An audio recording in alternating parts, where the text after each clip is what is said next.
Random Thoughts. In this video, I'm going to read part of Douglas Jardine's book, The Mad Mullah of Somaliland. This is a book that was published in early 1920s, and it's a book that talks about the Dervish wars that were fought between the British and Mohammed Abdille Hassan from 1899 to around 1920.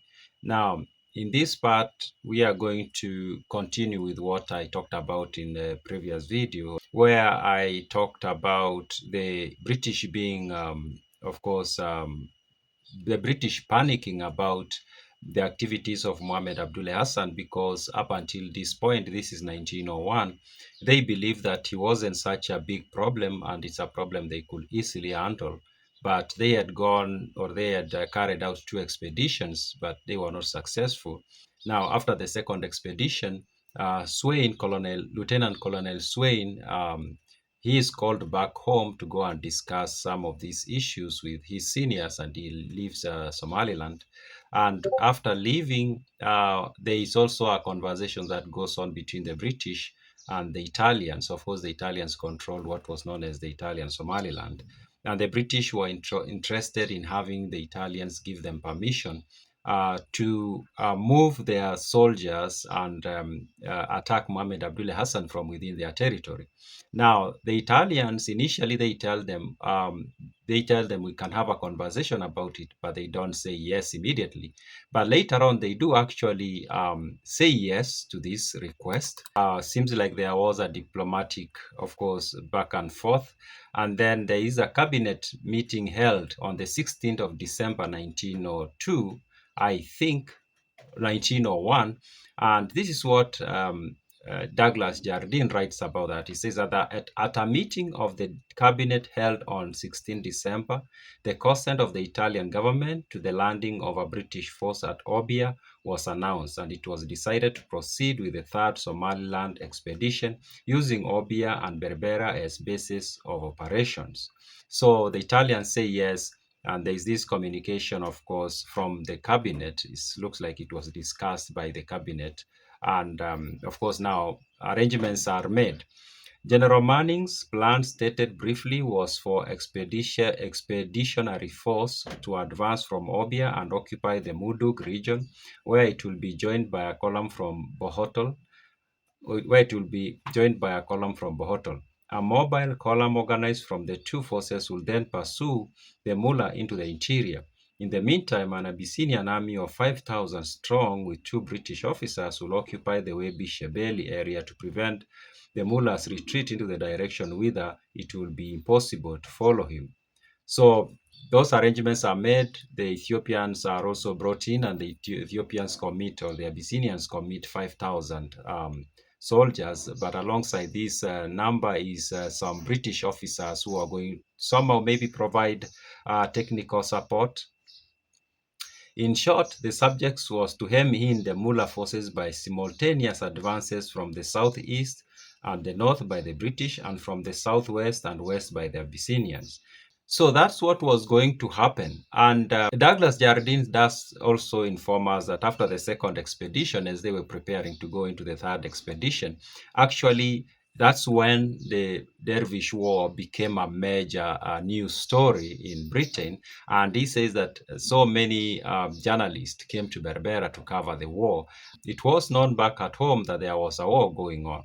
Now, but we need to also know that the Italians did not give the British just a blank check that do whatever you want to do.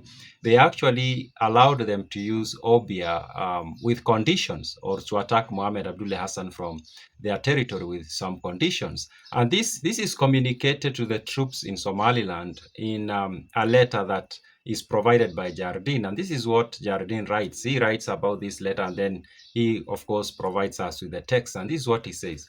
The following instructions were issued to General Manning by direction of Field Marshal Earl Roberts, the Commander-in-Chief. Now, these are the instructions, and they read as follows. I am to state that the object of your operation should primarily be the expulsion of the mullah from the oasis of Mudug, which has formed the basis of his recent raids on the Somaliland Protectorate. The Italian government have made it a condition of their assent to the disembarkation of the force of His Majesty's troop at port within the Italian sphere of influence, that so far as the military situation will permit, the direction and distribution of the troops in their subsequent advance on the Mudug should aim at preventing the Mula from retreating southwards into the Webi Shebeli Valley. So the Italians give conditions when they allow the British to use their territory. They tell them, whatever you do, just make sure that the Mula does not move further into our territory. Seems like that's what they told them. He continues, His Majesty's government have accepted this condition, as it is obvious that the retirement of the mullah into the Webi might result in his ultimately becoming a serious menace not only to the Italian protectorate, but also to the Jubaland province of British East Africa. So the Italians are worried that if Mohammed Abdille Hassan is allowed to go further into the Italian protectorate, he was going to become a problem. And the British are also worried that he was also going to be a problem, not just to the Italians, but he was also going to be a problem to the protectorate further south, which is, of course, northern part of what we know today as Kenya. He continues, and these are instructions that the army or the force in Somaliland is being given from back home. The details of your final disposition for the advance from Obia to Mudug must, however, depend on your latest intelligence as to the enemy's movements and are therefore left entirely to your discretion. Of course, it tells them, of course, you are going to make some of these decisions based on what is on the ground. He continued to say, if the mullah should be driven from the Mudug or should retire therefrom without contesting your seizure of that district, you should endeavor, if the conditions of the country and of your force permit, to pursue him with mounted troops, but this pursuit should not be pushed to any greater distance than 4 or 5 days' march to the south or westwards. He continues, the Italian government are anxious, if possible, to establish at Mudug some form of administration, and with the view of this, it has been agreed between His Majesty's government and the Italian government that an Italian officer will accompany your advance from Mobia as a political advisor. So the Italians also had another condition that the army of the British was going to be accompanied by an officer, an Italian officer, maybe who would he says a political officer, of course, to make sure that the British don't do anything that they are not supposed to do. He continues, probably it will be found expedient to reinstate Yusuf Ali at Mudug and to assist him with making his position there a secure for the future.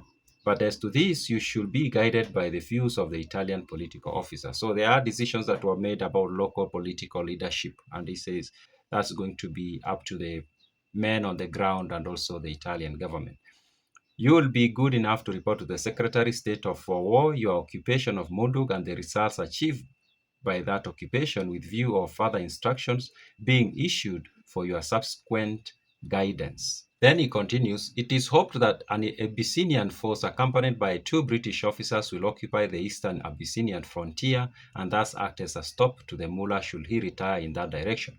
So, of course, they were relying on the Abyssinians to provide some wall in the western side. You will be informed, however, by telegram later if the Emperor Menelik consent to carry out this arrangement.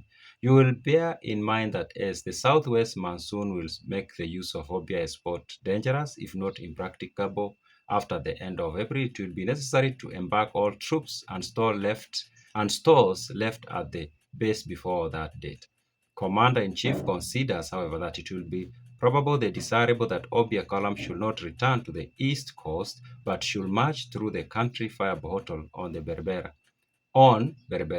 His lordship is of the opinion that this movement is likely to have salutary effect on the tribes. So this is part of the instructions that are provided by the commander-in-chief of the British Army.